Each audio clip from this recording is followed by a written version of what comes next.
Good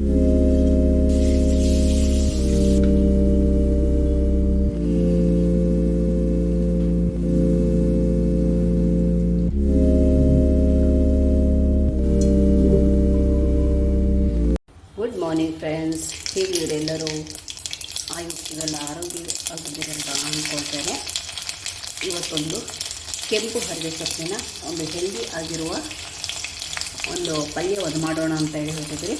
so ಇಲ್ಲಿ ನೋಡ್ಬೋದು, ಗ್ಯಾಸಲ್ಲಿ ಒಂದು ಪಾತ್ರೆ ಇಟ್ಕೊಂಡು ಅದಕ್ಕೆ ಸ್ವಲ್ಪ ಎಣ್ಣೆ ಹಾಕ್ಕೊಂಡೆ, ಅದರ ಜೊತೆಗೆ ಸ್ವಲ್ಪ ಸಾಸಿವೆ ಮತ್ತು ಜಜ್ಜಿರೋ ಬೆಳ್ಳುಳ್ಳಿ, ಒಂದು ನೀರುಳ್ಳಿಯನ್ನು ಹಾಕಿ ಫ್ರೈ ಮಾಡ್ಕೊಳ್ತಿದ್ದೇನೆ.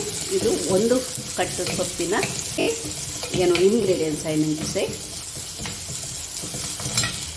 ಈಗ ಇದಕ್ಕೆ ಒಂದು ಹಸಿಮೆಣಸಿನಕಾಯಿ ಕಟ್ ಮಾಡಿದ್ದನ್ನು ಹಾಕ್ಕೊಂಡಿದ್ದೀನಿ. ಇದು ಸ್ವಲ್ಪ ಫ್ರೈ ಆಗಲಿ. ಇದು ತುಂಬ ರುಚಿಯಾಗಿ ಇರುತ್ತೆ, ಆರೋಗ್ಯಕ್ಕೂ ತುಂಬ ಒಳ್ಳೆಯದು, ಮತ್ತು ವೇ ಆಫ್ ಮೇಕಿಂಗ್ ಸಹ ಈಸಿ ಮೆಥಡ್ ಆಫ್ ಮಾಡ್ತಾ ಇರೋದು. ಸೊ ನಿಮಗೆ ಈ ನನ್ನ ರೆಸಿಪಿ ಇಷ್ಟ ಆದರೆ ಒಂದು ಲೈಕ್ ಕೊಡಿ, ಚಾನಲ್ನ ಸಬ್ಸ್ಕ್ರೈಬ್ ಮಾಡಿ, ಮತ್ತು ಬೆಲ್ ಬಟನನ್ನು ಹೊತ್ತೋದನ್ನು ಮಾತ್ರ ಮರಿಬೇಡಿ. ಯಾಕಂದರೆ ಪ್ರತಿಯೊಂದು ನಾನು ಅಪ್ಲೋಡ್ ಮಾಡುವ ವಿಡಿಯೋಗಳು ನಿಮ್ಮ ಹತ್ರ ತಲುಪಬೇಕಲ್ವ, ಅದಕ್ಕೋಸ್ಕರ. ಓಕೆ, ಸೊ ಇದು ಲೈಟಾಗಿ ಫ್ರೈ ಆಗ್ತಾ ಬಂದಿದೆ. ಈಗ ಇದಕ್ಕೆ ಮೀಡಿಯಮ್ ಸೈಜ್ ಒಂದು ಟೊಮೆಟೊನ ಹಾಕ್ಕೊಂಡಿದ್ದೀನಿ. ಟೊಮೆಟೊ ಎಷ್ಟು ಫ್ರೈ ಮಾಡುವ ಅವಶ್ಯಕತೆ ಇಲ್ಲ, ಅದು ಸೊಪ್ಪು ಇವಾಗ ಅದರಲ್ಲೇ ಬೇಯ್ತದೆ. ಈಗ ಈ ಸೊಪ್ಪನ್ನು ಹಾಕ್ಕೊಳ್ತಾ ಇದ್ದೀನಿ.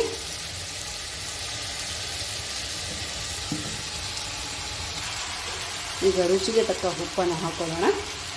ಸೊ ಇದನ್ನು ಒಳ್ಳೆ ಮಾಡಿ ಮಿಕ್ಸ್ ಮಾಡಿ ಬೇಯಲಿಕ್ಕೆ ಬಿಡೋಣ. ಒಳ್ಳೆ ಮಿಕ್ಸ್ ಮಾಡ್ಕೊಳ್ಳೋಣ.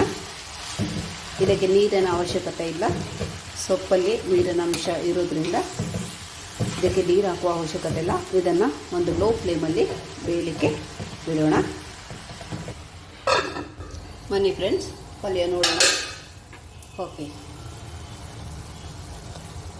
ದಂಟೆಲ್ಲ ಬೆಂದಿದೆ, ಪಲ್ಯ ಇರೋದ್ರಿಂದ ಸ್ವಲ್ಪ ಉಪ್ಪು ನೋಡ್ಕೊಳ್ತಾನೆ. ಉಪ್ಪು ಖಾರ ಎಲ್ಲ ಸರಿ ಇದೆ. ಈಗ ಒಂದು 3 ಟೇಬಲ್ ಸ್ಪೂನಷ್ಟು ತುರಿದ ತೆಂಗಿನಕಾಯಿನ ಹಾಕೊಳ್ಳೋಣ. ಓಕೆ, ಒಳ್ಳೆ ಮಿಕ್ಸ್ ಮಾಡಿ ಆದರೆ ಬೆಂಕಿ ಬಂದ್ ಮಾಡೋಣ. ಸೊ ಇದು ಮೊಸರಿನ ಜೊತೆ ಒಳ್ಳೆ ಕಾಂಬಿನೇಷನ್ ಆಯಿತಾ. ಇಲ್ಲದ್ರೆ ತಿಳಿ ಸಾರು, ಅನ್ನ, ಸೊಪ್ಪಿನ ಪಲ್ಯ ತುಂಬ ಒಳ್ಳೆ ಆಗ್ತದೆ. ಒಮ್ಮೆ ನೀವು ಟ್ರೈ ಮಾಡಿ, ನಿಮಗೆ ಇಷ್ಟ ಆದರೆ ಒಂದು ಲೈಕ್ ಕೊಡಿ, ಚಾನಲ್ನ ಸಬ್ಸ್ಕ್ರೈಬ್ ಮಾಡಿ ಅದನ್ನು ಮಾತ್ರ ಮರಿಬೇಡಿ.